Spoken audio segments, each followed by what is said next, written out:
Sriwijaya FC hingga kini masih menunggu beberapa pemain baru yang belum bergabung mengikuti latihan untuk persiapan mengikuti kompetisi Liga 1. Salah satunya pemain asal Tajikistan, Manushakir Shalilov.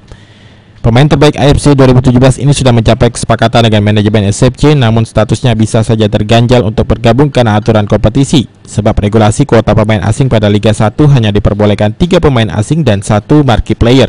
Sementara saat ini SFC sudah memiliki 5 pemain asing, yakni Makan Konate, Mamadou Ndiaye, Esteban Vizcarra, Yuyunko, serta Alberto Gonçalves.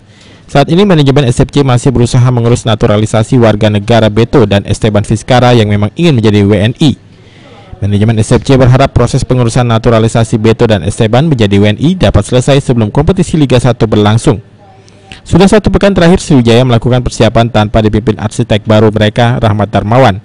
Pelatih yang akrab disapa RD ini rencanakan mulai gabung untuk memimpin latihan pada Rabu 13 Desember mendatang. Judi Suman Gaul, PAL TV.